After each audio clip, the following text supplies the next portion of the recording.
Hi. Thank you so much for joining me live. I am super excited to see so many people. As in, I thought since this is going to be on replay forever, I'm not pulling the replay. I was under the impression that I'll be just talking to myself. I didn't think that so many people would show up live. I'm really grateful. Thank you so much. First of all, can you please tell me if you can hear me all right in the chat box, just so that I know I'm not actually just talking to myself. So that would be awesome.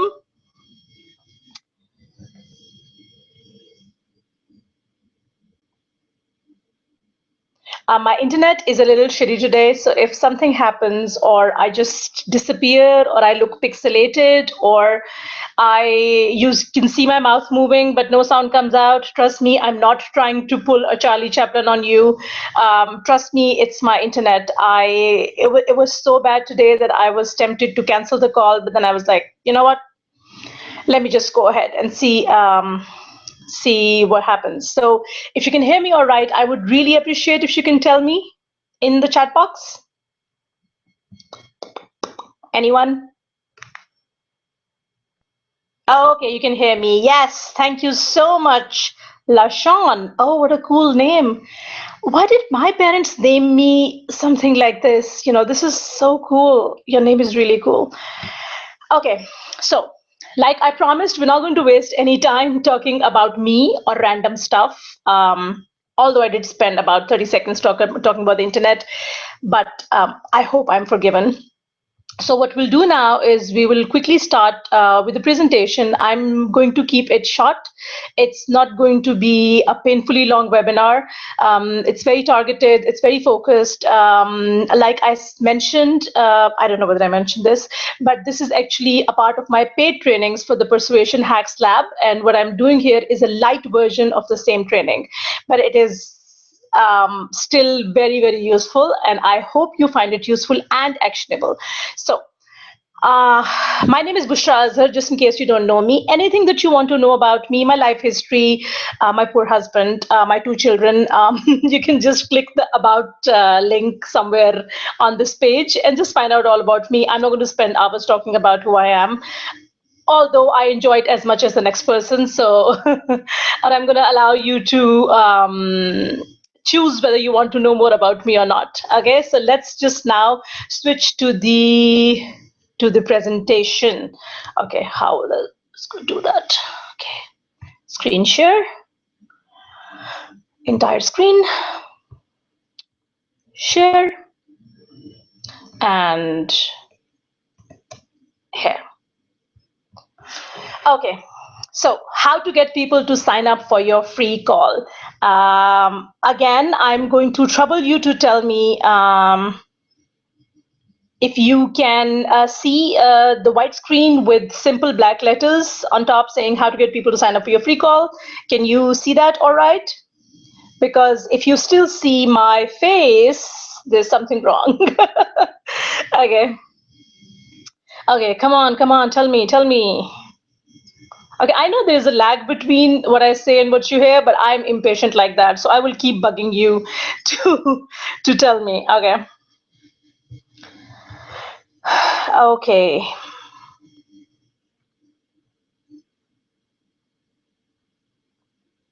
Okay. So, okay, you see it. Thank you, Andrea. Okay. How to get people to sign up for your free call.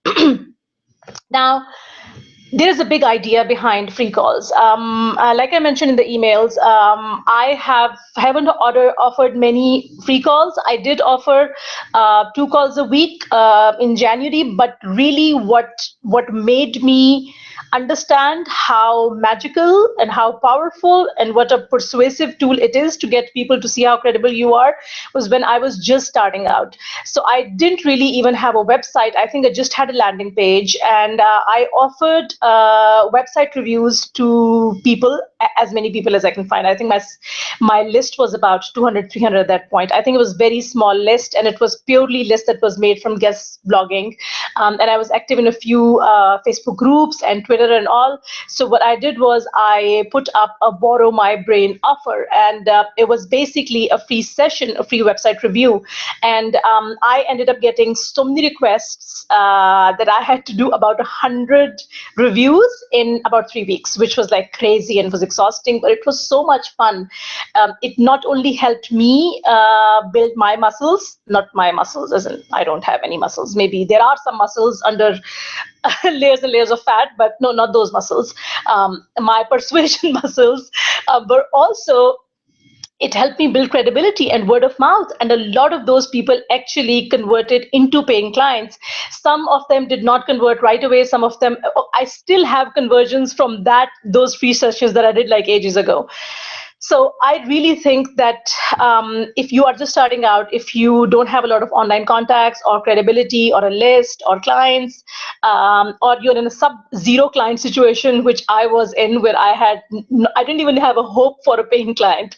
So if you're in that situation, you should consider a free session or free call. But the big idea is what a lot of people mistake a free call for. A lot of people think that their clients or their ideal buyers would just jump at the idea of a free session or a free call.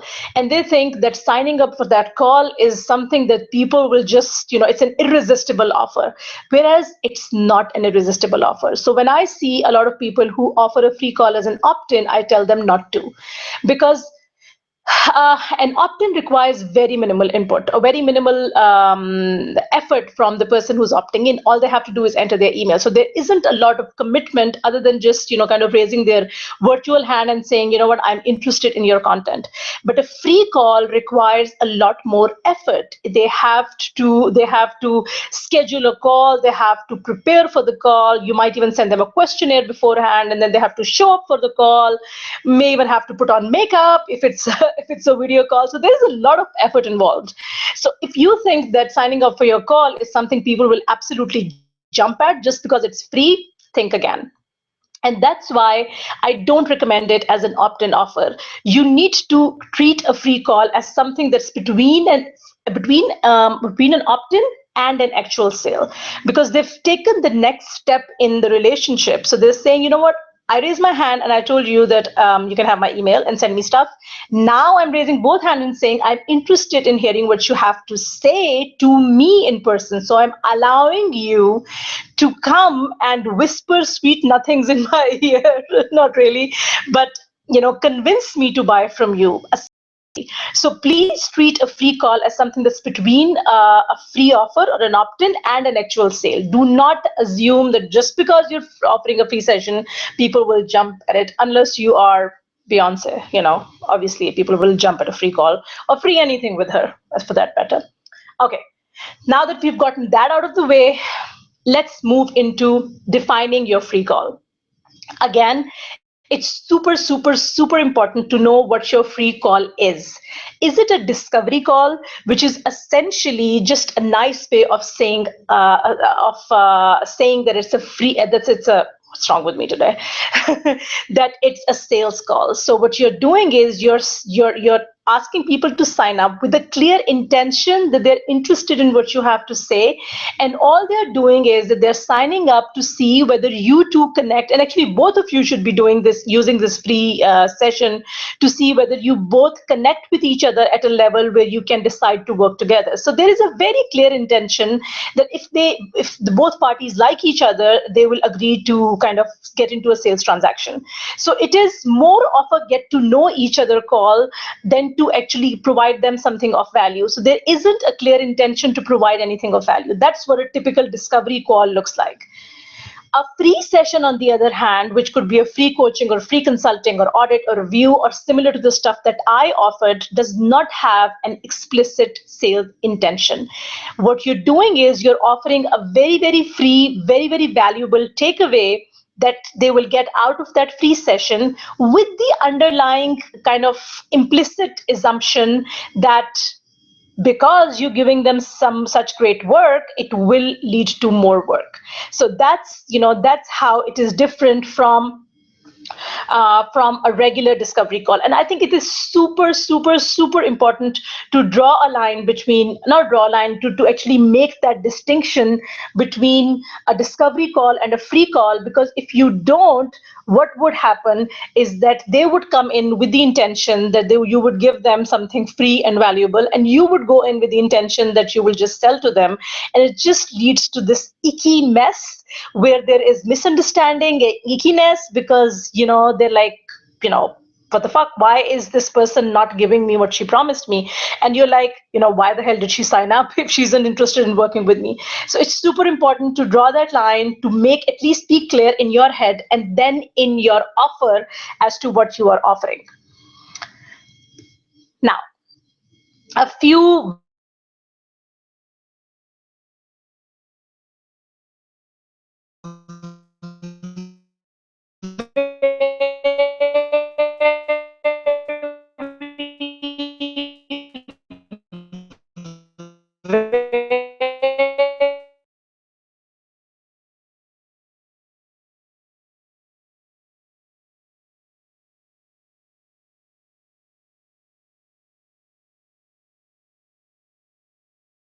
discovery call, but I think it's a really lame term because it has this underlying a message that all you're doing is you're going in and you're trying to discover or trying to find a sale.